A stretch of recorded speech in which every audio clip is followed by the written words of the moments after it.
예배하기 위해서 그리고 하나님의 들려주실 말씀을 기대하며 모인 여러분 모두에게 하나님의 만나주시는 역사가 있기를 원하되, 말씀이 내 말씀으로 들려지는, 많은 사람이 모였지만 나와 하나님과 단둘이 만나서 하나님은 말씀하시고 나는 듣는, 그리고 나는 아멘으로 화답하는 그런 자리가 되기를 주님의 이름으로 부탁을 드립니다. 하나님의 은혜 가운데 기적적으로 예루살렘 성에 무너진 성곽을 수축하고 난 이스라엘 백성들은 그동안 마음속에서부터, 입술은 늘 하나님을 불렀지만 마음속에서는 밀어내고 살았던 하나님에 대한 관심을 갖게 되었습니다. 다 계기가 있는 모양이에요. 때가 있는 모양입니다. 너희가 어찌하여 내 이름을 부르는데 마음에서 나는 멀어져 있느냐, 어찌하여 너희가 마당들만 밟느냐. 하나님 그렇게 말씀하셨는데도 그렇게 들리지 않더니 어느 순간을 지나고 나니까, 인생의 절박한 과정을 겪고 나니까 그 하나님이 들어오는 거예요. 그렇기 때문에 우리가 예수 믿는 사람으로 만사형통, 그 만사형통 속에는 고난도 포함되는 줄로 믿습니다. 영적인 만사형통은 고난을 통해서 좀 어려움도 당해보면서 나 혼자 살 수 없구나, 하나님이 아니면 안 되는구나도 겪어보는 거예요. 이 백성들이 그런 것들을 겪는 거죠. 어려움을 겪어보고 어려움을 통과하게 하신 하나님을 만나면서 밀어낸 하나님에 대해서 자기가 찾아가는 거예요. 수십 년이 걸려도 완성시킬 수 없는 성벽 공사를 단 52일에 마치게 하신 그 능력이 하나님에 대한 경외감으로 그분을 더 알고 싶어 했습니다. 그러면서 하나님에 대한 갈망이 커졌고, 그래서 마침내 자발적으로 와러게이트 앞에 모여서, 수문 앞 광장에 모여서 학자이면서 제사장의 일을 맡고 있던 에스라를 초청 강사로 모시고 하나님의 말씀을 듣기 시작했습니다. 지난번에도 말씀을 들었듯이, 말씀을 들었다고 하는 것이 무슨 설교를 했다는 게 아니라 율법이 적혀있는 두루마리를 쭉 풀어서 그걸 읽어주는 거예요. 단순히 읽어주는 거예요. 에스라가 들려주시는 하나님의 말씀을 서서 계속 듣잖아요. 몇 시간이, 오정 내내 한 6시간에 걸쳐서 쫙 들어요. 그러면서 성령이 역사하시니까 그냥 듣기만 해도요, 쪼개는 말씀을 찾아다니지 않아도 성령이 감동하면 집에 앉아서 성경 읽어도 역사가 일어나는 줄로 믿습니다. 성경은 읽지 않고 어디 책 쪼개지는 무슨 집회, 무슨 인터넷 사이트, 일단은 성경을 펴서 읽으세요. 성령이 감동하시면 그 안에서 하나님이 하시는 음성이 들려지는 줄로 믿습니다. 말씀을 들어보니까 그동안 자신들이 얼마나 하나님께서 원하시는 모습과 멀리 떨어져 살아왔는지. 나는 늘 성전에 갔거든요. 하나님 불렀는데 그 말씀을 들어보니까 전혀 말씀하고는 관심도 없이 그냥 성전만 왔다 갔다 한 거예요. 이게 깨달아진 거예요. 말씀이 강력하게 자신의 내면을 비추게 되었을 때에 그들은 자신의 영적인 모습, 허물어져 있는 내면의 모습을 보게 되었고, 하나님께 순종하며 살지 못한 삶으로 인해서 굉장히 통곡했습니다. 그러니까 우리가 원망했는데 원망할 게 아니었구나. 하나님이 이렇게 하면 복이 된다고 다 말씀해놨는데 우리가 자초인 거구나. 이렇게 무지하고 불순종해서 우리가 이런 꼴을 당하고 하나님을 원망했구나. 통곡하며 회개했습니다. 그러면서 영적인 부흥을 경험하기 시작한 거예요. 하나님 앞에 철저히 회개하는 모습을 보여드리고, 자신들이 하나님의 말씀에 순종하지 않으므로 하나님의 선택받은 백성으로, 이게 얼마나 대단한 거냐. 예수 믿었다는 게 얼마나 대단하고 하나님의 백성이 됐다는 그것이 얼마나 대단한데, 그 하나님의 백성으로 겪지 않아도 될 어려움을 겪으며 살았다고 하는 삶을, 그 사실을 고백하며 하나님 앞에 돌아서기 시작을 합니다. 그리고 3시간씩이나 서서 1차적인 영적 각성 집회가 끝났는데 이거 가지고 안 되는 거예요. 성이 안 차는 거예요. 그렇게 서서 성경 말씀 듣고 회개하고 그랬는데도 다시는 그런 집회 안 했으면 좋겠다. 6시간씩 서 있는 게 뭐냐. 이게 또 모이고 싶은 거예요. 그래서 그렇게 1차 집회가 끝난 다음에 이틀 후에 수문광장에 자기들 또 모였습니다. 그때 아예 작정을 하고 옷을 다 배옷으로 갈아입고, 그러면서 3시간이나 서서 말씀을 듣고 3시간을 회개하고 하나님을 찬양하며 기도하는 일로 보냈다고 했습니다. 그리고 그 일이 끝났을 때에는 회개만이 아니라 이제 앞으로 하나님의 말씀을 순종하기 위해서 우리가 어떤 일을 어떻게 하며 살아갈 것인지 조목조목 그것을 문서화시켰습니다. 여태까지 우리 수도 없이 말하지 않았느냐. 말하고 내 형편이 좀 나빠지면 어디로 사라져버리고, 안 하고 난 몰라 뒤로 자빠지고, 이제 우리 문서화시키자. 다 쓴 거예요. 이거 하겠습니다. 그러놓고서 거기다 도장을 찍었어요. 지금 같으면 경악을 할 일이죠. 그런 교회에 누가 남아있겠습니까? 내 원 참 더러워서 이렇게 나오죠. 그렇게 문서로해서 도장을 다 받아내가지고 매번 받다가 사람들이 영적으로 시류에 빠지면 너 이렇게 하나님 옆에 하지 않았느냐. 그래서 격려하는 일이 벌어졌어요. 오늘 본문 1절부터 27절까지는 사람 얘기가 쭉 나오잖아요. 쉬어보면 84명이 나와요. 하나님께 순종하기로 결단한 서약서에 도장을 찍은 사람들의 명단입니다. 모든 백성이 그렇게 한 게 아니라 대표자들이에요. 느헤미야 한 사람과 비롯해서 종교 지도자들인 제사장들이 22명, 하나님의 전을 돌보며 봉사하라고 세운 레위 지파 가운데 17명, 레위 지파 가운데서도 영향력을 미칠 만한 지도자가 한 거예요. 백성들의 두목, 성경에는 백성의 두목이라고 표현되어 있는데 정치 지도자들 44명, 총 84명이 여기에 사인을 했어요. 무슨 부동산 계약에 사인하고 이거 오늘만 하니까 우리 같이 돈 내서 사자, 사인. 그래서 나중에 이렇게 나눠가자. 이게 아니라 하나님 말씀에 순종하기로 하자. 이런 거는 우리가 목숨 걸고 지키자에 거기에 지도자들이에요. 장로님, 권사님, 뭐 집사님들이 먼저 솔선수범해서 거기다 그렇게 하고 도장을 찍고 목숨 걸고 지켰으니 어떻게 그 나라가 뒤집어지지 않을 수 있겠고 어떻게 하나님의 역사가 일어나지 않을 수 있겠냐 이거예요. 개혁의 물결이 일어나기 시작합니다. 영적 부흥의 움직임이 일어나기 시작합니다. 이들이 얼마나 철저하게 결단했는지에 대해서는 29절에 저주로 맹세하기를. 이게 무슨 말인가? 저주로 맹세하기를. 이것은 신명기 28장에 나오는 이야기입니다. 하나님께서는 모세를 통해서 신명기 28장의 축복과 저주에 대한 말씀을 기록해 놓으셨어요. 68절인데 1절로 14절까지는 축복에 대한 말씀, 15절로 마지막까지는 저주에 대한 말씀입니다. 하나님의 말씀에 순종하면 축복을 내가 주겠다 하셨는데 그 내용 중에 몇 가지만 말씀하면 내가 들어와도 복을 받고 나가도 복을 받게 내가 해줄 것이다. 여호와께서 명하사 내가 내 말에 순종하면 내 창고와 내 손으로 하는 모든 일에 복을 내리고 내 하나님 여호와께서 내게 주시는 땅에서 내가 복을 얻을 것이다. 애쓰고 노력해서가 아니라 네가 애썼는데 풍제가 다 네 거 농사진 거 날려버리면 어떻게 하겠느냐. 네가 애써서 과일을 가꿨는데 상품 가치가 되어서 이거야 따내는데 익기 전에 다 그것이 벌레 먹어서 떨어지면 어떻게 하겠느냐. 애쓰고 노력해서가 아니라 하나님께서 도우시고 길을 열어줌으로 아주 자연스럽게 내 삶이 열리도록 하겠다라고 하는 약속을 주신 거죠. 28장 15절부터 68절까지는 하나님의 백성이 말씀에 불순종하며 살아갈 때 임하게 되는 저주에 대해서 말씀하셨습니다. 그 저주의 내용에는 많은 병목이 들어있어요. 이런 병, 무슨 제가 들어보지도 못한 것과 신명기 28장을 보세요.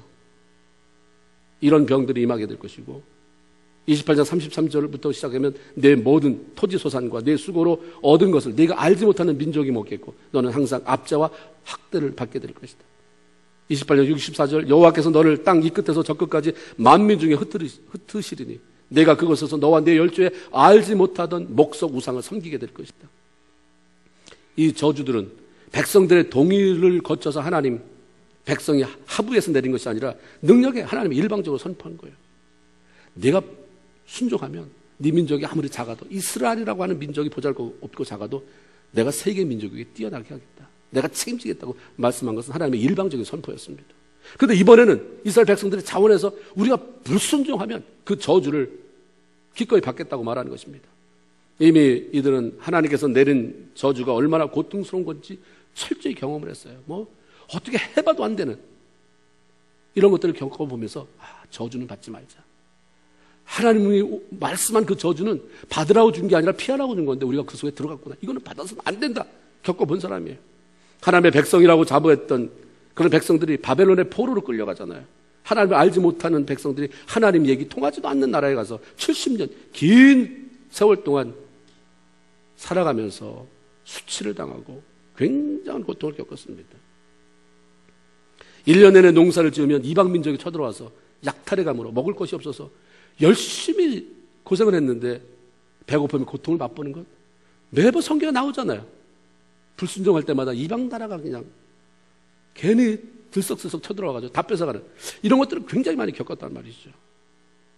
그래서 처음에는 우리가 나라가 약해서 그런가 보다. 우리가 나라가 작고 우리가 너무 자원이 없으니까 이민족들에게 이렇게 어려움을 당하나 보다 생각했는데 말씀을 읽어가면서 그게 아니다. 우리에게 불순종의 결과다는 것을 깨달은 거예요. 우리는 매번 예수 믿어도 내가 없으니까 무시한다. 천만의 말씀입니다. 무시를 당하면 무시를 당할 짓을 하는 거예요. 하나님의 말씀을 존귀케 여기 없어요. 학벌에 상관없습니다. 가진 것 상관없이 내가 너를 존귀케 한다는데 우리는 예수 안에 들어오면서도 꼭 세상적으로 우리가 판단을 하고 그 사람들을 쓸데없이 밀어요. 네가 돈이 있으니까 날 쳐다보는 눈이 나 돈 없다고 무시하는 것 같다. 이것은 열등감이지 말씀에서 기초에서 나를 평가하는 게 절대 아닌 것입니다. 이건 세상에서 가서 할 짓이지 예수 믿는 사람이 맨날 저 사람의 목사님 나를 무시해요. 못 배웠다고 무시해요. 이런 말은 할 게 안 되는 거예요. 여기 네 민족이 열심으로 애들 교육시켜서 최상의 교육을 이렇게 시켜놓으면 내가 이 자녀들을 세상 열국에 다 심어서 대단한 민족 되겠다. 그렇게 말씀하지 않았거든요. 조건 없음. 못 배웠든 니네가 왜소하든 상관없이 말씀에 순종하면 열방 위에 뛰어나게 한다라고 말씀하셨어요. 우리가 만약에 내가 누군가에게 무시를 당한다고 마음이 있으면 회개하고 기도해야 돼요. 내가 하나님 앞에 하나님 나를 존귀하게 세워준다고 했는데 왜 사람이 나를 무시합니까? 혹시 내가 하나님 앞에 잘못 살아가고 있는 건 아닙니까? 점검의 시작이 틀리니까 우리가 결론이 안 나오는 것입니다. 결론은 뭐가 나오냐면 사람 미워하는 것으로 해서 그냥 떠나가는 게 나오는 것이지 해결함을 받고 그 자리에서 이거였구나로 해서 성취를 맛보는 사람이 별로 없는 거예요. 그래서 수도 없이 사람들이 내 교회 가서 그렇게 기도한다는데 뭐냐 내가 봐도 잘난 사람 없더라. 잘된 사람 없더라. 대단한 인격적인 고상한 아니더라. 우리 옆집에 그 아저씨가 그 선생님이 훨씬 낫다. 그러니까 욕을 하는 거예요. 우리가 딱히 욕먹을 짓을 해서가 아니라 말씀의 기준대로 안 살아가기 때문인 것입니다. 그래서 다시는 그런 삶을 반복하고 싶지 않았던 것입니다. 저주로 인한 재앙이 얼마나 고통스럽고 수치를 아는 사람이 하나님의 말씀에 순종하며 살기를 저주로 맹세했다는 것은 다시는 불순종함으로 그 저주 같은 삶을 살지 않겠다고 하는 결단이에요. 그런 저주, 만약 우리가 불순종하면 그 저주 내리셔도 좋습니다. 이 말은 뭐예요? 절대로 불순종하지 않겠습니다라고 하는 그 결단인 것입니다. 순종하는 자들에게 주는 것이 복이라면 불순종하는 자들에게는 어떻게 하면 됩니까? 복을 안 주면 되는 건데, 그렇죠? 우리가 생각할 때 내가 좋아하는 사람에게 이거 주는 거라면 내가 싫어하는 사람에게는 안 주면 되는 거예요. 근데 하나님은 좋아하는 사람에게 순종하는 사람에게 주는 거라면 불순종하는 사람에게는 안 주는 게 아니라 저주가 임한다고 말씀하십니다. 왜 그러냐면 그것은 하나님 자신의 자녀들이 하나님의 복을 누리며 살아가기를 원하시는 자녀를 사랑하는 하나님의 마음 때문입니다. 너는 불순종하기 때문에 안 준다가 아니라 이런 고통을 통해서도 네가 잘못된 걸 알고 돌아서서 그 복을 받으라고 하는 거예요. 우리 하나님의 마음이 뭡니까? 에레미야 29장 11절에 보면 하나님이 그렇게 자기 마음을 다 열어서 보여줬어요. 나 여호와가 말하노라. 하나님이 말씀했잖아요. 너희를 향한 내 생각은 내가 하나니 재앙이 아니라 곧 평안이요. 너희 장래에 소망을 주려는 거다. 내 생각이다 이게 너를 향한. 그럼 네가 고통스럽냐? 재앙 같으냐? 그러면 내 생각이 아닌 걸 네가 가지고 있으니까 뭔가 잘못된 거니까 점검해보라는 거예요. 말씀 안에 돌아와서 점검해보라는 거죠. 에레미야 3장 33절에 애가 3장 33절에 주께서 인생으로 고생하며 근심하게 하심이 본심이 아니다. 내가 너 이렇게 힘들게 하는 거 네가 정말 내 백성 맞느냐? 너 내 구원받은 자녀 맞아? 아니면 그건 말고 정말 네가 하나님의 백성이고 천국을 소망하며 사는데 고생하고 그러냐? 그건 내 본심이 아니다. 본심이 아니면 왜 그런 것이 있습니까? 훈련하거나 하나님이 뭔가를 그 사람을 견고하게 세워서 쓰시려고 훈련하거나 아니면 불순종한 부분이 들어있는 거라는 거죠. 그러므로 예수 그리스도를 믿고 하나님을 섬기는 자녀들에게 임한 재앙 같아 보이는 어려움은 거기에 눌려 죽으라고 하나님 주시는 게 아니라 힘들지, 어렵지, 아프지. 이게 내 마음이 아니야. 빨리 깨닫고 순종하는 자리. 내가 너에게 약속한 그 축복의 자리로 돌아오라라고 하나님이 말씀하시는 것입니다. 이스라엘 백성들의 회개는 통의 눈물로 끝나지 않고 결단과 실제 삶으로 이어졌습니다. 우리가 속고 사는 이유는 눈물 흘리며 회개는 하는데 회개에 합당한 열매가 없어요. 삶으로 나타나는 변화가 없기 때문에 너무 많이 속아요. 나는 이렇게 회개를 했는데 왜 하나님이 축복하지 않나? 회개하고 그 다음에 방향전환이 어떻게 이루어졌는가? 이스라엘 백성들이 하나님의 말씀에 순종하겠다고 결단하며 사인한 영역이 뭔가? 도대체 뭘 적고서 사인했을까? 첫째는 이방 사람들과의 혼인을 금하겠다는 것에 사인을 했어요. 30절에 보니까 우리 딸은 이 땅 백성에게 주지 아니하고 우리 아들을 위하여 저희 딸을 데려오지 아니하며, 이방 민족, 하나님을 모르는 민족 속에서 딸 데려오지 않고 사위 데려오지 않겠다는 거예요. 이것은 인종차별이거나 국제결혼을 금하라는 말이 아닙니다. 종교에 대한, 신앙에 대한 문제인 것입니다. 모세가 결혼한 사람이 누굽니까? 이스라엘 사람입니까? 십보라라고 구스 여자예요. 이디오피아 여자. 어떤 면에서 국제결혼이에요? 하나님이 그를 벌하셨습니까? 이건 인종 문제가 아니에요. 이건 무슨 국제결혼이다, 인종차별이다가 아닌 것입니다. 하나님께서 이방 사람들과 혼인하거나 사돈을 맺지 말라고 한 것은 신명기 7장 4절에 그가 내 아들을 유혹하여 네가 이방 딸을 며느리로 데리고 오면, 우상 숭배에 젖어 있는 그 집안의 딸을 데리고 오면 내 아들을 유혹하여 그로 여호와를 떠나고 다른 신들을 섬기게 하므로 여호와께서 너에게 진노하사 갑자기 너희가 멸망할 것이기 때문이다 라고 말씀하셨어요. 우상에 빠져서 하나님의 진노를 사지 않게 하시려고 하나님이 그렇게 말씀하셨다는 거예요. 이스라엘 지도자들이 안식일을 잘 지키겠다고 하는 것, 이것보다 제일 먼저 항목에다 두고 써서 사인한 게 뭐냐면 가정 잘 지키겠다는 거예요. 가정을 잘 지키겠습니다. 이게 우선순위에 뒀어요. 가정에서 자녀들을 믿음으로 지켜내지 않으면 결국 하나님의 나라에 미래가 없는 것입니다. 하나님의 백성의 미래가 없기 때문에 다른 어떤 것보다도 내 가정 잘 지키겠습니다. 이스라엘 백성들이 이방 백성들의 딸들을 며느리로 삼지 않고 자신의 아들들을 그들의 사위로 주지 않겠다고 하는 말은 자신의 가정을 믿음 안에서 보호하고 하나님의 신앙을 지켜가겠다고 하는 결단인 것이죠. 자녀들이 우리가 이방인의 자녀와 결혼하지 않겠다라고 말한 게 아니었어요. 이스라엘의 부흥이 올 때, 영적 부흥이 올 때, 엄마, 아빠, 나는 예수 안 믿는 사람하고 결혼 안 하겠습니다. 이게 아니었어요. 부모가 말한 거예요. 내가 우리 자녀들을 이방 자녀들과 혼인시키지 않겠다라고 결단한 것입니다. 어떤 아이가, 딸이 좋은 신랑감이 나왔는데 엄마한테 얘기하는 거죠. 결혼은 갈등이 있는데 엄마, 이런 사람인데 믿음이 없어. 그러면 예수 잘 믿는 사람도, 너 배부른 소리 하지 말아라. 그런 남편감 어디서 나오냐. 유망한 직업 있지, 집안도 괜찮고 일단 결혼부터 해라. 그 다음 내가 어떻게 주리를 틀어서라도 예수 믿게 할 테니까. 신앙은 나중에. 이만한 배우자 만나기 쉽지 않아. 여러분 물어보세요.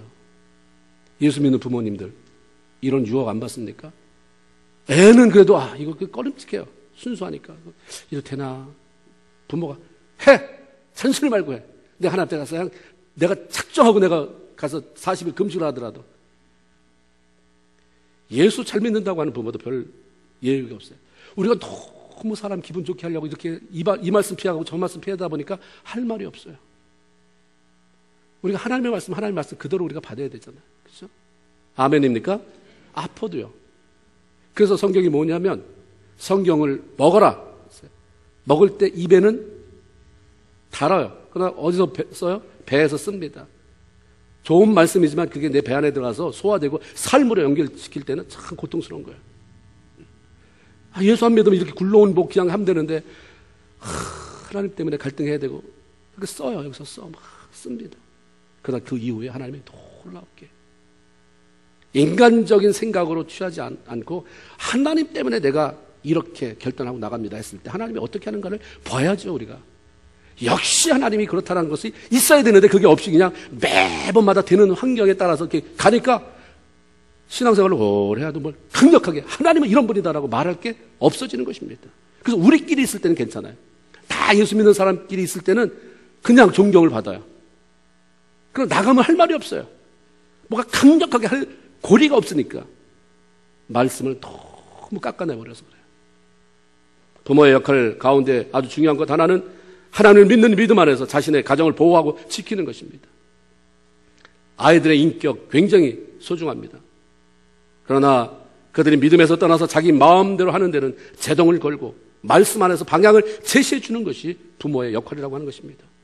이 세대의 영적 부모라고 말하는 믿음의 어머니 아버지의 문제는 부모들이 영적 권위를 잃어버리고 자녀들에게 끌려다니면서 그들을 말씀 안에서 보호하지 못하고 살아간다고 하는 데 있는 것입니다. 그래서 우리가 하나님이 주신 기업이라고 말하는 자녀, 기업이면 커가는 걸 봐야 되잖아요. 사업이 자꾸 커가고 잘 되는 걸 봐야 되는데 기업이라고 하는 자녀로 인해서 감사하기보다는 고통스러워하는 부모가 너무 많이 있습니다. 말을 안 해서 그러는 것이지, 말을 안 할 뿐이지 내가 우리 자녀로 인해서 하나님 나를 축복하시고 그 기업을 이렇게 멋지게 신앙 안에서 키워주는 게 너무 감사하다, 이런 사람보다 너무 고통스럽고 창피해서 말할 수 없습니다가 예수 믿는 부모 밑에도 얼마나 많이 있는지 우리가 그걸 알아야 되는 것입니다. 그렇기 때문에 이스라엘 백성 같은 결단이 필요한 세대입니다. 다른 어떤 것보다도 믿음 안에서 우리 가정을 지키겠습니다. 특별히 아버지가 결단해야 돼요. 두 번째 사인한 것은 안식일을 제대로 지키겠다는 것입니다. 31절에 보니까 혹시 이 땅이 안식일에 물 하나, 영어 성경에는 머천다이즈, 무슨 상품들, 식물을 가져와서 팔려 할지라도 우리가 안식일이나 성일에는 사지 않겠고 그랬어요. 이스라엘 백성들이 안식일에 물건을 사지도 팔지도 않겠다고 하는 것은 그냥 한 말이 아니라 철저하게 주의를 성수하겠다는 거죠. 안식일을 성수하겠다는 것입니다. 그걸 결단해요.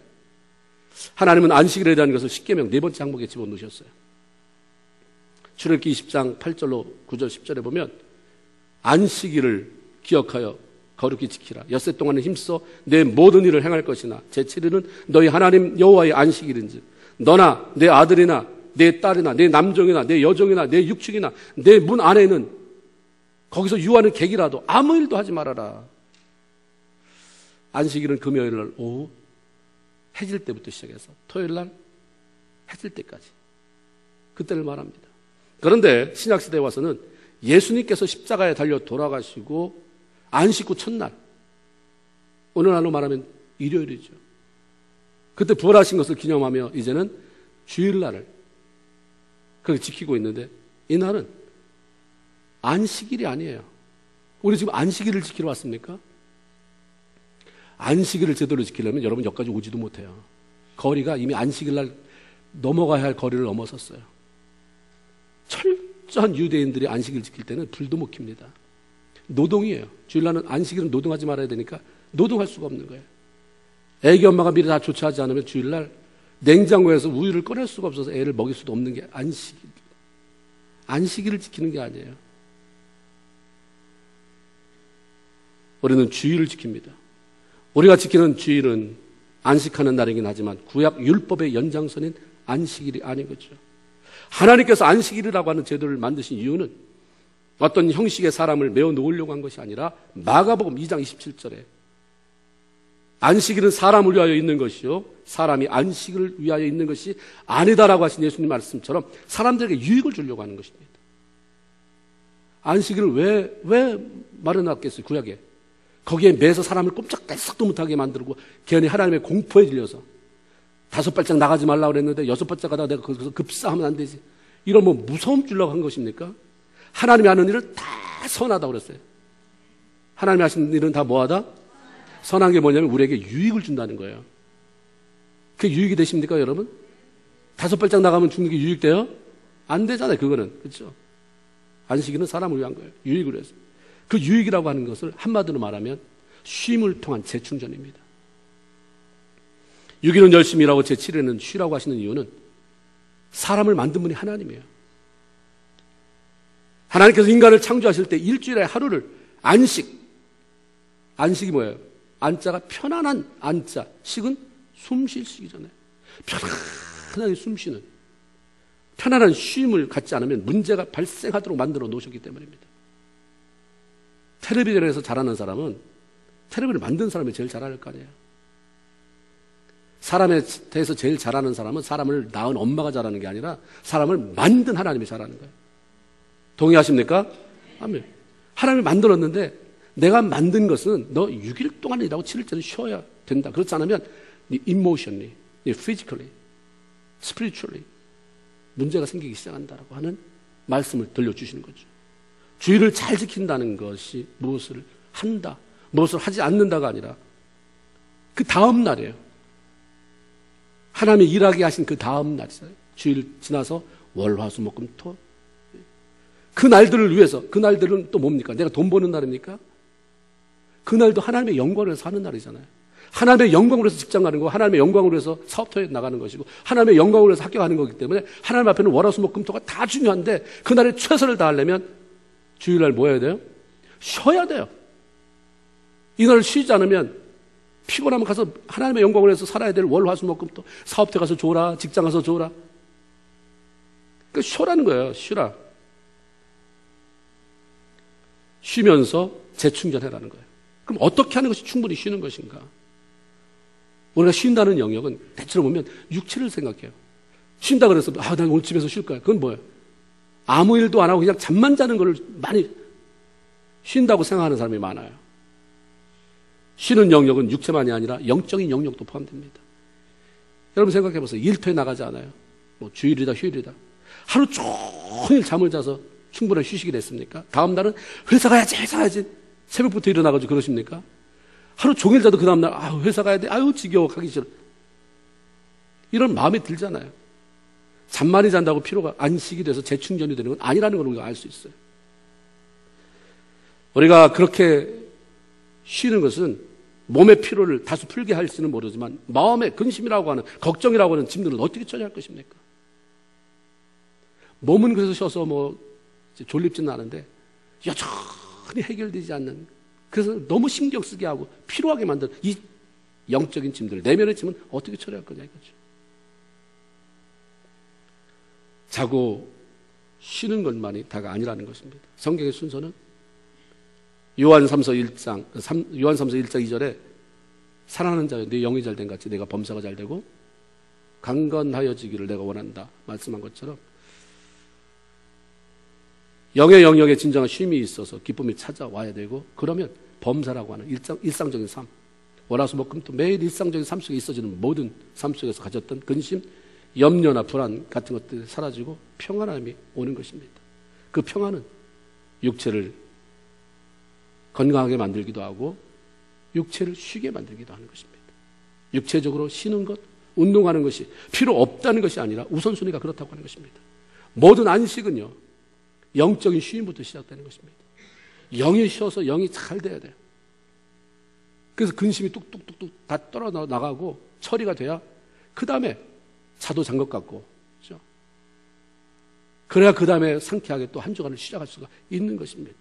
이렇게 진정한 안식은 어디서 찾을 수 있는 것이냐면 예배하는 곳에서 찾을 수 있고 누릴 수 있기 때문에 하나님의 말씀은 우리를 예배의 자리로 나오라고 말씀하시는 거예요. 여러분 오늘 와서 얼마나 대단히 하나님 앞에 영광 돌립니까? 이 예배. 그냥 그것도 다른 사람하고 약속하고 왔으면 그 약속 시간 때문에 계속 들여다봐야 되는데 뭐 얼마나 하나님 앞에 영광 돌리겠습니까? 사실은 여기서 영광 돌리는 것보다 예배에 깊이 빠지면, 집중하면 하나님 주신 은혜 때문에 쉼의 복이 훨씬 더 비교할 수 없을 만큼 많이 임하는 줄로 믿습니다. 그러니까 우리가 예배 드리러 간다 그러면 하나님을 높여드리고 그 다음에 뭐 하러 가는 거예요? 쉬러 가자가 되는 거예요. 쉬러 가자고 말해야 되는 거예요. 예배 드리러 가면. 근데 우리는 쉬러 가는 게 놀러 가자가 되고 가서 졸다 와야지 이 말처럼 들리기 때문에 안 되는 거지. 진정으로는 뭐예요? 예배 드리러 갑시다는 다 같이 뭐예요? 쉬러 갑시다. 아멘? 쉬러 오는 건데 그렇게 긴장하고 뭐 이럴 필요가 뭐 있어요? 쉬러 오는데. 우리가 참 이해 부족해서 잃어버린 것들이 너무 많이 있습니다. 예수 안에 쉬라고. 하나님이 부르는 거예요. 너 헌금 가져와. 돈 내. 이렇게만 생각하니까 예배 가는 게 그러지. 와서 쉬어라. 푹 쉬고. 너 그냥 오기만 하면 내가 은혜 줄 테니까 그 기쁨 가지고. 그 염려 같은 거 다 내가 맡아 줄게. 그냥 그러고 가서 월화수목금토 거기서 또 열심히 하나님이 날 도우시는구나. 하나님 나와 함께 하시는구나. 하나님 역사하시는구나. 이걸 좀 나타내며 살아라. 하나님 말씀하시는 거죠. 이사야 55장 1절에 보면 너희 목마른 자들아 물론 나오라. 돈 없는 자도 오라. 너희는 와서 사 먹되 돈 없이 값없이 와서 포도주와 젖을 사라라고 말씀합니다. 예배의 부름입니다. 목마름으로 인한 갈증처럼 삶에 지쳐서 갈증을 느끼는 사람들을 향해서 하나님의 은혜의 물이 흐르는 예배의 자리로 오라고 하시는 것입니다. 저는 이거 읽을 때마다 꼭 의아하게 생각되는 게 돈 없는 자도 오라고 해놓고선 사 먹으래요. 그죠? 이게 말도 안 되는 소리잖아요. 오라! 근데 돈 없이 와서 사 먹어라. 돈 없는 자도 와서 사 먹대. 돈 없이 값 없이. 이렇게 말이 안 되잖아요. 사 먹으라고 하는 것은요, 뭘 산다고 하는 것은 그만큼 가치가 있다는 거예요. 공짜로 주는 게 가치가 있겠습니까? 비싼 돈을 주고 사는 게 가치가 있겠습니까? 예배 자리에서 하나님이 흘려주는 것은 싸다, 비싸다, 귀하다, 천하다. 예, 둘 중에 아무거나 하면 돼요. 귀하다는 말은, 돈 주고 사라는 말은 귀하다. 내가 그냥 허접스러운 걸 주려고 널 부르는 게 아니라 소중한 것. 근데 값없이 받으라는 건 내가 이미 뭐 했다? 페이했다. 그죠? 가끔 제가 우리 교우들의 그 사업들 방문하면 밥 먹어요. 돈 내려고 그러면 다 주인이 냈다는 거예요. 그죠? 난 사 먹었거든요. 그 누가 페이한 거예요? 주인이 페이했어요. 우리는 사 먹는 거예요, 지금 이거. 그 귀한 걸 사는 거예요. 누가 페이했기 때문에? 주님이 페이했잖아요. 너무 소중한 것을 그냥 줄 테니까 와서 먹고 마시고 쉬어라. 그리고 다시 재충전되어서 일어나서 너네 집으로 가라. 너의 삶의 영역으로 가라. 아멘? 아멘. 마태복음 11장 28절에도 보면 다 같이 시작. 수고하고 무거운 짐진 자들아 다 내게로 오라. 내가 너희를 쉬게 하리라라고 말씀합니다. 예배를 통해서 마음껏 하나님을 높여드리고 그분을 통해 주어지는 참된 쉼을 얻어야 한다는 것입니다. 또한 주일은 로드 스테이예요. 주님의 날, 주님의 날. 내 날이 아니에요. 이것은 주일을 자기를 위해서가 아니라 주님을 기뻐하며 그분을 기쁘게 하며 보내는 날이 되도록 만들어야 된다고 하는 것이죠. 가끔 그런 말을 물어봐요. 주일날 골프 치는 것이 나쁘냐? 한 번 쉬는데 그까짓 거 뭐 골프 치는 것도 제한받으면 또 뭔 재미로 사냐? 이런 것까지 내가 스트레스 받으면서 교회를 가야 되냐? 근데 교회들마다 골프 치는 게 문제가 됐던 건 뭐냐면 교회에 어떤 일이 있는데 우르르르 골프 친다고 나갔을 때 아마 그런 문제가 생겼던 것 같아요. 그런데 제 생각은 그래요. 말씀을 읽어가면서 주일날 골프 치는 거 얼마든지 칠 수 있습니다. 왜 주일날 오후에 선교비 마련을 위한 골프 치는 것, 골프 대회 하는 것은 가능하고 개인적으로 좀 쉬기 위해서 골프 치러 나가는 것은 주일을 온전히 못 지키는 것처럼 어떤 죄책감을 갖게 만드는가? 안식일에 대한 계명이 주어졌을 때는요, 그 사회가 농경사회입니다. 일주일 내내 가서 노동해야 되는 거예요. 그 사람들의 안식은 집에서 쉬는 거예요. 벌러덩 누워가지고 그냥 옷 벗고 그냥 쉬다가 먹다가. 근데 바뀌었잖아요, 사회가. 일주일 내내 사무실에서 넥타이를 메고 그냥 책상에 앉아있는 사람이 쉬는 거는 집에 가서도 가만히 앉아있는 겁니까? 훌훌 벗어던지고 뭐 운동을 하든지 움직이는 것이란 말이에요. 그렇기 때문에 집에 앉아서 주일날 텔레비 보는 것은, 가만히 텔레비 보는 것은 주일을 온전히 지키는 것이고, 예배 드리고 가서 집에서 텔레비 보는 것은 주일을 온전히 지키는 거고, 비디오 한 편 때리는 것은 주일을 온전히 지키는 것이고, 가서 우리가 골프 치러 간다든가 운동하는 것은 온전히 지키는 게 아니냐. 그런데 이제 제가 묻고 싶은 말이에요. 정말 자신이 구원받은 하나님의 자녀라고 생각한다면 한 번쯤 생각해 볼 것이 있어요. 내가 그날 골프 치러 가는 주일 예배 드릴 때 내가 좋아하는 골프를 치러 갈 생각만큼 기대와 흥분된 마음으로 예배를 드릴 수 있나? 정말 흥분된 마음으로 하나님 예배 드리고 하나님 감사합니다. 이제 내가 들은 말씀 가지고 내가 초원에 가서 막 주님을 또 찬양하며 정말 열받지 아니하고 주님과 교제하고 오겠습니다. 뭐 이게 되냐 이 말이에요.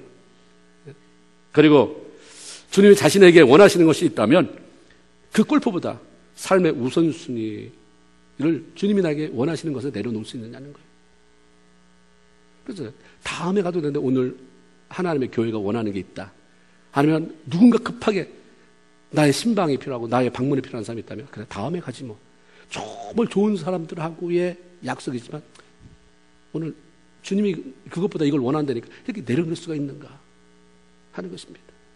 주일날의 쉼은 하나님께서 허락하시는 다음 날을 기쁨과 활기 넘치는 삶으로 살아가기 위한 재충전으로서의 휴식이기 때문에 자신들의 활동이 창조적인 영향을 끼쳤는지, 골프를 치든 뭘 하든 하고 나니까 정말 좋다, 감사하다, 창조적인 것인지, 아니면 무슨 과열 경쟁이나 다른 어떤 것들로 인해서 자신에게 부정적이고 파괴적인 영향을 끼쳤는지 점검해 봐야 돼요. 그래서 파괴적으로 어떤 결과를 가져오는 일을 한다면, 그래서 주일날을 그냥 다 망쳐버리고 은혜 받은 생각은 요만큼도 안 나고 누구 때문에 씩씩거리는 일로 하루를 보낸다면 그건 하나님이 기뻐하시지도 않고 아무런 유익이 없어요. 그렇게 시작되는 그 다음 따라오는 한 주간은 뭘 기대할 수 없는 것입니다. 그리고 자신이 주일에 하는 활동이 이기적으로 자기 자신만을 위한 것이 되어 남편이나 아내, 부모와 함께하고 싶어하는 가족들을 외면함으로 상처를 주고 또 가정의 평안을 깨뜨린다면 그것은 하나님께서 기뻐하는 일이 아닐 뿐만 아니라 진정한 의미에서 쉼을 갖지 못합니다. 우리 부인은 100번이면 100번 다 골프하는 걸 싫어한다. 설득하세요. 아니면 가정의 평화를 위해서. 그러면 아마 하나님이 설득하실 거예요. 여러분이 만난 아내나 배우자는 그렇게 전응아들이 아니잖아요. 그렇게 못가도록 말리는 것은 당신과 함께 있고 싶다는 얘기죠. 그래서 충족되어지면 안 나가? 좀 제발 좀 나가. 그게 짧은 기간이잖아요. 그렇죠? 우리가 마중물이라는 게 있잖아요. 펌프에 바가지 하나. 너무 아깝지만 쏟아부으면 바가지 하나 놓고 계속 헛손질 했더니 나중에는 콜콜콜 뭐 한 바가지가 뭐예요? 수 없는 항아리에 다 채울 수 있는 물이 나오는 것처럼 그만큼만 참으면 됩니다. 그것도 그냥 하나님이 가정의 평안을, 특별히 주일날 그런다 보면 잃어버릴 게 없어요. 일을 가지 않아서 다른 때보다 더 많은 시간, 자유시간이 주어진 그런 주일이 가족들과 더불어서 주중에 바빠서 못한 싸움하며 힘 빼는 날이 되지 말아야 됩니다. 주중에는 바빠서 얼굴 볼 시간이 없어 안 싸우는데 주일날 싸우는 가족이 너무 많아요. 감사하게도. 왜냐하면 자꾸 보이고 권리적 되는 게 보이거든. 자꾸 보여 저기. 나가 있으면 안 보여서 그냥 뭐 바쁜가 보지 그러고 내가 하는데 집에 있으면서 너 왜 이거 안 해? 이거 왜 안 해? 너 왜 그렇게 자빠져 있어? 뭐가 다 걸리는 거예요. 그러니까 주일날 여러분 예배드리고 가서 주일날 너무 감사하고 감격하고 할렐루야 천상의 삶을 삽니까? 아니면 맨날 대판 싸우는 게 주일입니까? 여러분 체크해 보세요. 집에 가서 일기장에도 해보든지. 월화수목금토는 괜찮은데 주일날만 싸운다. 문제가 있는 거죠. 사탄이 역사하기도 하지만 우리가 믿음 안에서 라이프 매니지먼트가 안 된 거예요. 가족 모두가 예수 안에서 서로를 격려하며 힘을 실어줘서 한 주간을 기쁨으로 시작하게 해줘야 됩니다. 주일은 그 누구와도 싸우지 마세요. 교회 와서 시비 걸고 대판 싸우고 뭐 해야다가 싸우고 이건 절대로 소망이 없는 짓이에요. 주일에는 다 안식하고요. 만나서 얘기하는 게 힘 실어주고 그래서 참 교회 갔다 와서 너무 살았다. 일주일에 피로가 다 풀렸네. 이런 말이 나와야지. 이놈의 교회 가면 스트레스 받고 다시는 안 가다. 그러다가 또 금요일 되면 마음이 뒤숭숭해서 가게 되는 이런 교회가 뭔 재미가 있겠어요? 뭔 유익이 있겠습니까? 절대로 싸우면 안 됩니다. 다른 사람이 주 안에서 안식하는 것을 깨트리는 것은 하나님이 안 기뻐하세요. 내가 쉬라고 불렀는데 왜 네가 깨트리냐? 네가 왜 말을 그따위로 해가지고 네가 표정을 왜 그따위로 해가지고 월요일날 만나서 그거 해. 화요일날 만나서 해. 주일날 하지 마. 아마 하나님 그렇게 말씀하실 것 같아요. 절대로 안 기뻐하시는 겁니다. 주일에 예배드리러 교회 왔다가 남을 불쾌하게 만들거나 자신이 불쾌해서 마음의 평안함을 깨뜨리고 짐을 지고 가는 일이 없어야 되는 것입니다. 정말 구원받은 하나님의 자녀들은 주의 전에 모여 하나님께 마음껏 예배하고 찬양하는 날이고 주님이 주시는 평안함과 기쁨 가운데 충만한 안식을 취하고 주님이 기뻐하시고 영광 받으시는 일들을 행하는 그런 주님의 날이 되게 해야 되는데 앞으로 여러분이 주일을 지키는 것이 그렇게 함으로 말미암아 하나님의 약속하신 그 안식과 그 축복을 누리기를 주님의 이름으로 축원을 드립니다. 특별히 하나 더 결단한 것은 하나님의 전을 잘 돌보겠다는 거예요. 39절에 보면 그리하여 우리가 우리 하나님 전을 버리지 아니하리라. 이런 결단을 하고 거기다 사인했습니다. 그 앞뒤에 있는 문장을 읽어보면 그 문맥상 그리하여 그렇게 함으로라는 말이 성전세, 천열매, 11조를 드림으로라는 뜻이고 하나님의 전을 버리지 않겠다는 말은 하나님의 성전을 잘 돌보겠습니다 라고 하는 것입니다. 내가 재정적인 후원을 해서 하나님의 전이 마르지 않도록 하겠습니다 라고 하는 결단이 영적 부흥과 맞물려 있어요. 그러니까 교회가 재정적으로 어려움을 겪는다 그러면 영적으로 메말라 있다는 것을 성경은 그렇게 말씀하세요. 하나님께서 성전을 관리하고 유지하며 레위 지파 그리고 제사장들의 생활을 위해서 제정한 재정적인 의무를 다함으로 하나님의 전을 잘 보고 싶다는 그런 마음이 생긴 거죠. 성전세라고 하는 것은 출애굽기 30장 13절에 속전이라는 말로 나와요. 이스라엘 백성들이 광야를 지날 때 하나님의 20세 이상의 남자를 파악해서 그들에게 매년 반세겔의 헌금을 하나님께 드리라고 했습니다. 그 이유는 내가 너희를 생명을 속전했지 않느냐. 애굽에서 그 장자가 죽는 그 재앙에서 다 건져냈지 않느냐. 감사의 예물이 되게 하고 앞으로 너희들을 온역으로부터 내가 방지해 줄 것이다. 생명에 관계된 것을 하나님이 보장하면서 그것을 말씀하셨는데 용도는 회막봉사다 그랬어요. 오늘날로 말하면 성전, 하나님의 교회, 그래서 관리하고 예배를 준비하는 일에 사용하도록 해라라고 하나님의 용도를 명시합니다. 이스라엘 백성들은 하나님의 언약의 말씀을 듣다 보니까 자신들 마음대로 자기 좋은 대로 신앙생활을 하면서 사는 거예요. 하나님이 세우신 규례를 업신여기고 불순종하면서 살아왔다는 사실을 알게 됐습니다. 그래서 그 당시 상황이 자기들이 뭐를 어떻게 성전을 위해서 재정적인 것을 후원할 형편이 안 되는 거예요. 페르시아 제국의 속국으로 있었기 때문에 과다한 세금 때문에 먹고 살기도 바빠요. 그래서 자기들이 결단하기를 하나님의 반세겔이라고 했지만 우선 지금은 3분의 1 세겔로 줄여서라도 그 임무를 이양하겠습니다라고 결단하죠. 하나님의 전에 대한 관심이 생겨났어요. 또 하나 첫 열매에 대한 것은 출애굽기 23장 19절입니다. 너희 토지에서 처음 익은 열매 첫 것을 가져와 너희 하나님 여호와의 전에 드릴지라라고 하는 말씀에서 나왔습니다. 하나님은 이스라엘 백성들로 하여금 자신들이 수고해서 얻은 것 중에 처음 것, 가장 소중한 것들을 하나님의 전을 위해서 드림으로 자신의 마음을 표현하기를 원하셨습니다. 그리고 하나님은 잠언 3장 9절 10절에서 네 재물과 네 소산물의 처음 익은 열매로 여호와를 공경하라. 그러면 내 창고가 가득히 차고 내 집틀에 새 포도즙이 넘치리라라고 말씀합니다. 우리가 과일이든 야채든 뭐 짐승 새끼든 처음 난 것은 다 신기해요. 야, 이거 심었는데 이거 꽃핀 거 봐. 야, 이거 오이 열렸다. 보는 것만으로도 기쁘고 소중한 생각이 듭니다. 그 앞으로 그 덩굴에서 수도 없이 뭐 여름 내내 많은 오이를 따낼 게 분명한데도 그 심은 사람 입장에서는 처음 열린 게 너무 신기한 거예요. 안 죽고 살았다. 여기서 열매가 열린다. 그래서 마음이 설레이고 감동을 갖게 되고, 그래서 처음에 익은 거 몇 개는 아무나 안 주잖아요. 나도 한번 먹어봐. 싫어! 너무 소중하니까 주기 싫어요. 자기가 차 먹기는 또 그러면 자기가 소중한 사람을 찾아서 나눠주기도 하는 거죠. 선 열매, 너무 흔한 것, 쓰다 남은 것, 너무 많아서 가치 없고 소중하게 생각지 않는 것이 아니라 귀한 것들, 그런 것들을 의미합니다. 하나님은 이런 것들을 하나님께 드리라고 한 거예요. 남아 도는 것이 아니라, 남아 도는 시간이 아니라 하나님의 전을 위해서 소중한 시간, 물질을 주님께 드릴 때 하나님이 기뻐하시는 것이고 나는 그걸 잊지 않는다고 하는 것입니다. 드리지 않아서가 문제가 아니에요. 오늘날 우리가 안 드려서 문제입니까? 최상의 것을 드리지 못해서 그래요. 의무는 다 했는데 감격이 안 돼요. 최선의 것을 드리면 너무 좋다. 여러분 하나님 앞에 드리면서 감사합니까? 액수하고 상관이 없는 거예요. 하나님 앞에 뭔가 봉사를 하거나 드렸을 때 감사가 나와야 돼요. 내가 정말 바빠가지고 눈꽃 뜰 수 없는데 감사다. 내가 교회 와서 정말 이 시간이라도 내서 청소라도 할 수 있고 휴지라도 줄 수 있어요. 그러면 감동이 되잖아요. 매일 노는 데 와서 하는 건 별로 감동이 안 돼요. 그게 첫 열매인 것입니다. 참 힘들지만 내가 내 나름대로 최선을 다해서 마음에 뿌듯하고 네가 믿음이 많이 자랐구나. 이런 상황 속에서 네가 그럴 생각도 하다니 스스로에게 격려가 되고 기뻐하고, 이게 우리에게 필요하다는 것입니다.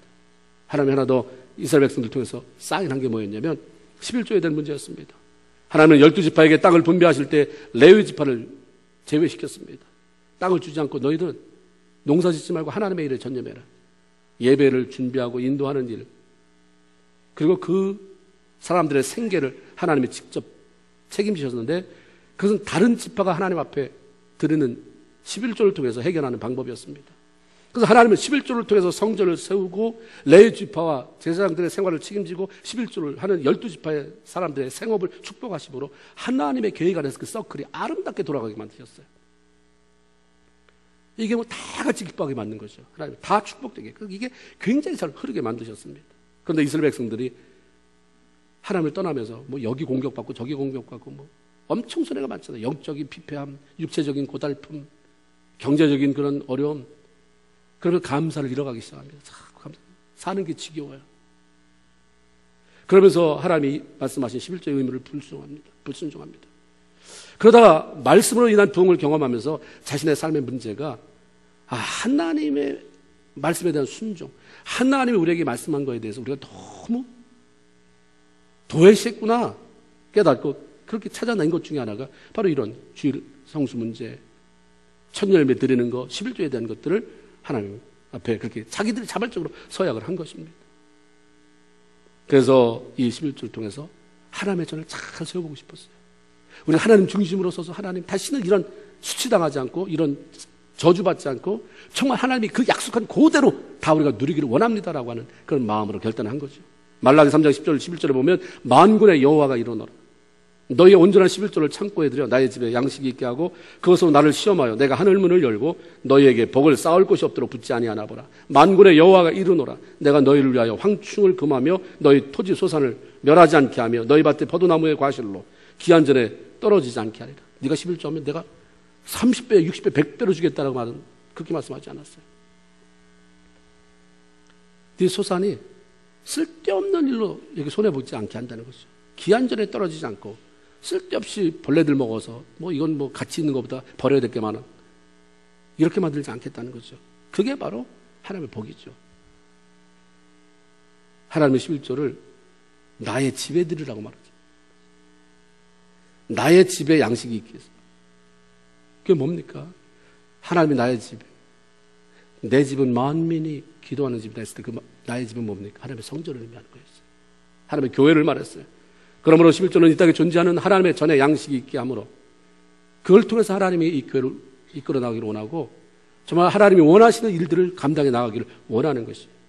교회 재정적인 것들을 채워주시는데 하나님은 그것에 대해서 너희가 내 몸인 교회를 세우는 일에 하면 내가 하늘문을 열고 내가 축복하겠다고 말씀한 거예요. 이 교회를 주님이 몸이라고 했는데 내 몸을 그렇게 위해주는, 그렇죠?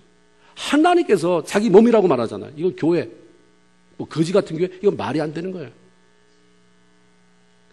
참 거룩한 하나님의 몸이잖아요. 그래서 이 몸이 서로 상처를 받지 않게 하기 위해서 내가 죽어주고 양보하고 이거 하나님이 그냥 넘어가지 않아요. 몸이 시끄럽지 않고 하나님 잘 자라게 하려고 내가 죽어주고 헌신하는데 이걸 하나님이 어떻게 가만히 계시겠어요? 또 여기 말한 것처럼 나의 집에 양식이 있도록.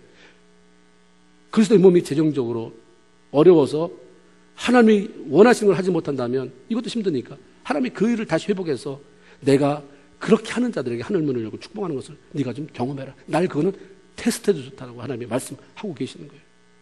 성전세, 첫 열매, 11조 모두 하나님의 백성들이 모여서 예배하는 성전을 세움으로 하나님을 기쁘시게 하는 것과 관련이 있습니다. 마태복음 6장 21절에 내 보물이 있는 곳에 내 마음도 있다라고 하는 하나님의 말씀이 있습니다. 내가 좋아하는 것, 내가 사랑하는 곳에는 물질이 흐르게 돼 있어요. 하나님은 자기의 가장 귀한 것, 소중한 것으로 하나님의 집, 거룩한 전을 세워가기를 원하십니다. 거기서 생명의 역사가 일어나기 때문인 것입니다. 그리고 그들에 대해서 놀랍게 축복하신다라고 문서화시켜서 하나님은 약속하셨습니다.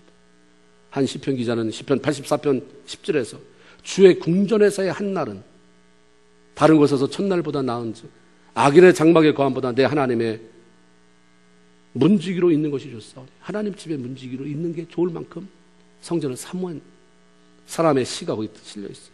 하나님이 이걸 기록해 놓은 이유는 그렇게 성전을 사모하며 살아라. 하나님 중심으로 살아라.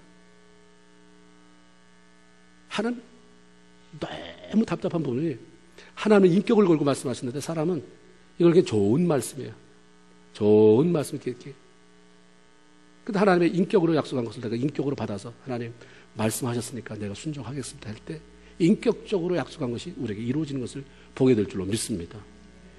하나님은 성전을, 교회를 자신의 집이라고 말씀하십니다. 하나님의 전을 얼마나 사랑하며 어떻게 대하는가가 그 사람이 하나님을 어떻게 취급하고 대화하며 사는 것과 별반 다를 수 없어요. 하나님을 정말 사랑한다고 하면서 하나님의 집을 무시할 수 없잖아요. 그렇죠? 하나님을 사랑하면서 하나님의 사랑을 보이는 것이 그 뗄래 뗄 수 없는 것이라고 주님이 말씀하는 거예요.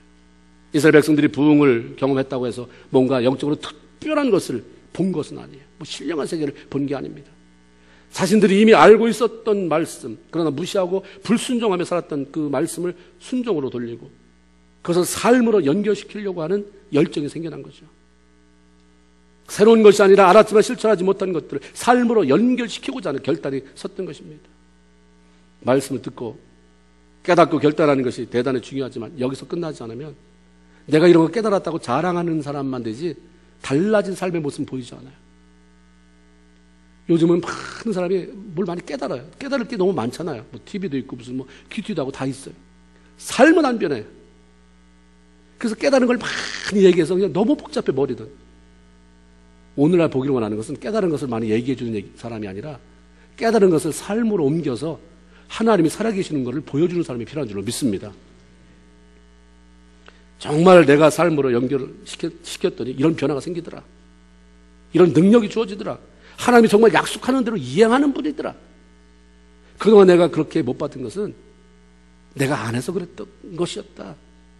이걸 얘기할 수가 있어야 되죠. 삶으로 이어지는 결단.